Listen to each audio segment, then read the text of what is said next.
Hello, and welcome back to an ominous episode of Hooky Hour, in which we have, we got a love confession. That's great. That's a good way to, uh, start this episode, I guess. Well, technically we ended the last episode with it, but, here we are. We are describing some ominous power, I guess? Let's find out. His was a power that evoked images of witches or demons, the unclean and the impure. A mere touch was all it took for him to strip man and beast alike of its life. God has quite a cruel streak to bestow such a power upon a beautiful young man. And a strange power it was indeed, like something out of a fairy tale. Like something confined to words upon the page, it seemed otherworldly, unbelievable. Nonetheless, as he had demonstrated to the white-haired girl, his peculiar powers were indeed real. That said, the world has its fair share of oddities. It just so happens that those curiosities tend to remain hidden away, known only to a few. Hee. Although, you have laid eyes upon a number of unusual phenomena yourself, Master. The doors of the past through which we have passed. This very mansion. And, as a matter of fact, two of us. Now, as you just saw, the white-haired girl found herself enraptured with this man and his accursed power. Also, it has occurred to me that I don't know if we can be Mitchell, we can be Michael, because the maid in current time has been touching her hands, unless she's just immortal, which it seems to be implied. Or we're in the afterlife. I don't know what's going on there. How do you think Michael acted in response to her proclamation? He had spent so long refusing to interact with others, no, unable to interact with them. As such, he was unsure how to respond. After standing there expressionless for a few moments, he muttered, "I'll consider it." And with that, he returned to his chambers. While he was not someone who wore his heart on his sleeve, I personally do not believe he was completely devoid of emotions. He had simply forgotten how to express them in his extended solitude. So I think he was, in that moment, in a complete state of panic. She had, after all, just assaulted him with a stream of incomprehensible declarations. That, knowing the truth, she still wished to remain in the mansion, and that, knowing the truth, she loved him. The love she had declared for Mitchell was not a fleeting puppy love. There was genuine tenderness and warmth to her words. But he had gone through his life shunned, feared, pushed away. To him, that was normal. He had never given anyone reason to have any fondness for him. So he found himself utterly unsure how to take the affection she was showing. Of course, he was not the only one rattled by the whole affair. What did I just do? Oh dear. Several days had passed since Mitchell had asked for time to think. He had still yet to show himself again. This is all my fault. The white-haired girl paced anxiously through the halls on the off-chance she might run into him. As per his request, though, she kept her distance from his chambers. Nevertheless, she was beginning to worry about the fact that he had secluded himself away for so long. So she worked up her courage and made her way to his room. What if he doesn't want to see me ever again? I didn't consider I might be overstepping my bounds. Before opening my mouth, every step she took was slow and laborious. Her mind raced with worry and doubt. I should at least tell him I'm sorry. Rather than out of a desire to know how he felt, she was compelled by guilt and a desire to apologize. After walking for some time, she arrived at a door sitting in an utterly unlit hallway.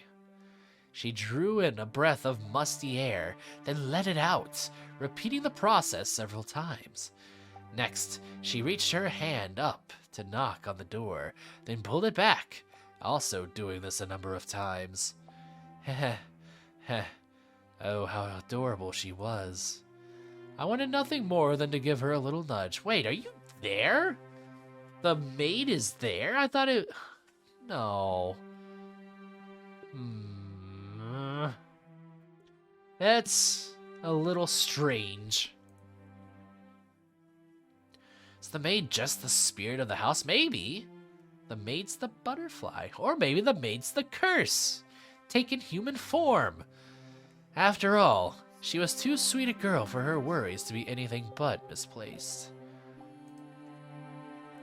Actually, no. She touched Jacopo's hand, I think, while he was, like, lying there sick.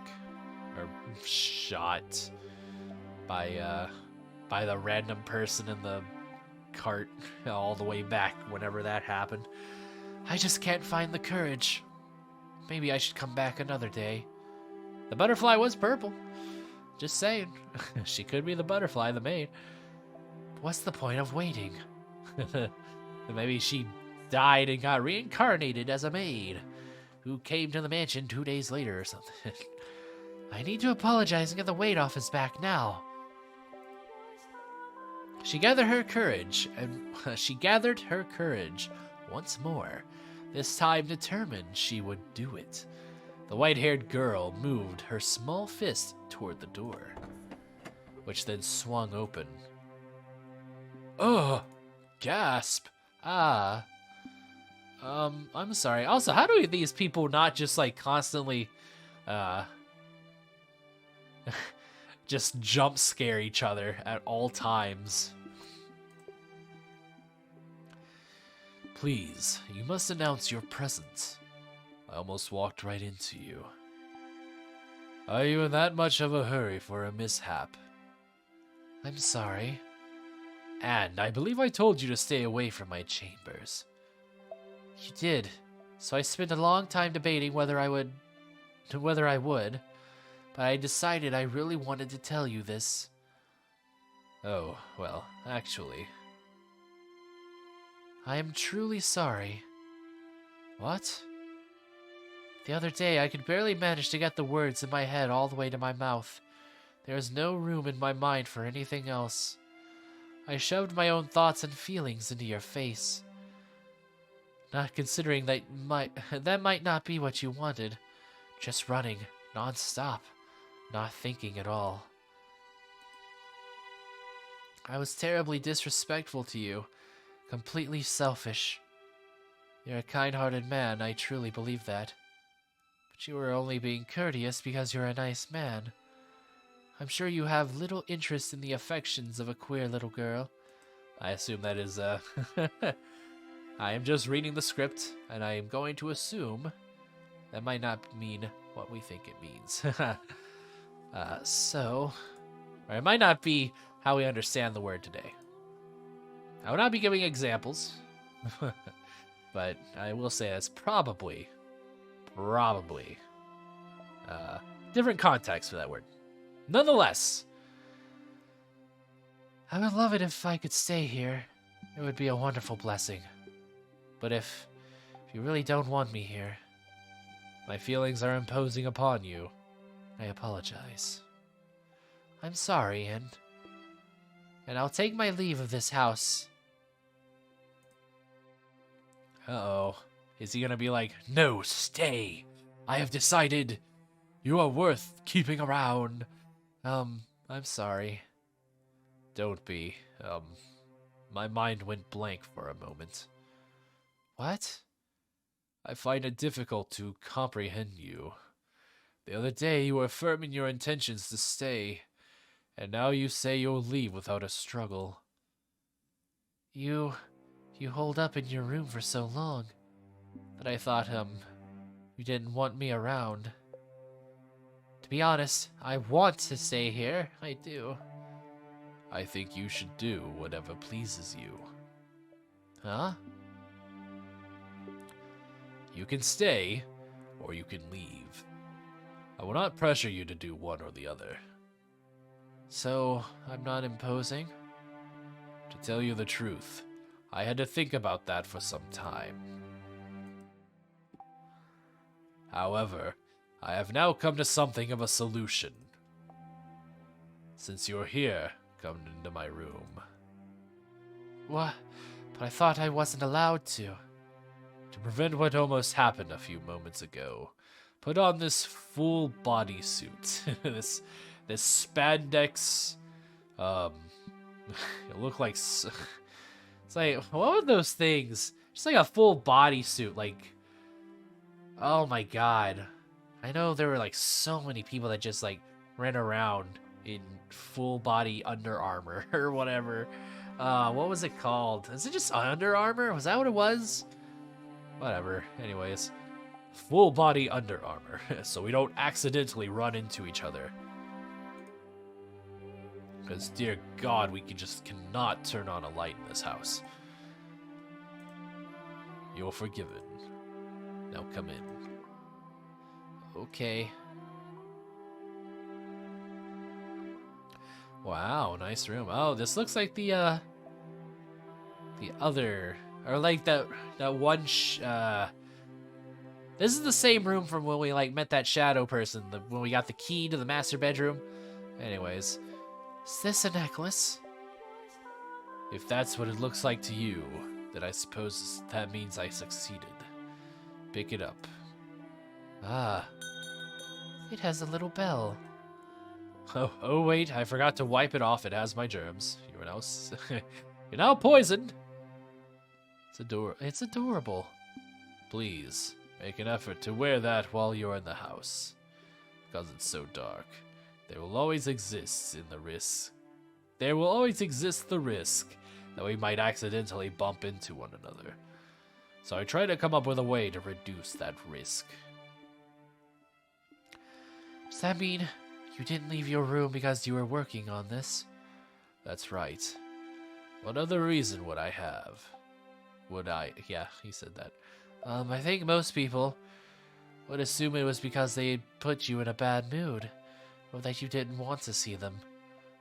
But most people being me, of course. I have little sense of how most people see the world. Sorry. Very insensitive. I, appreciate it, though. Really glad to know.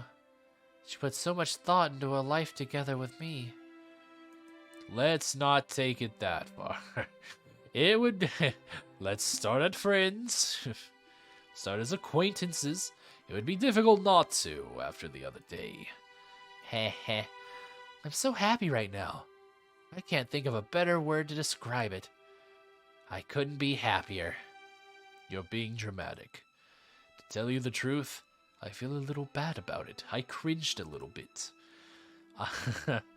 I feel sorry for you. I felt secondhand embarrassment. Why? It seems rather impertinent to affix a bell to someone. You're not livestock. You're a person. That's why you turned it into a necklace? Thank you very much. I'll keep it on me at all times. I really truly appreciate it, Lord Michael. Don't call me Lord, please. Don't call me Michael either, that's not my name. Alright then, I'll just call you Michael. And will you please call me Gazelle? The windows. I will call you the windows.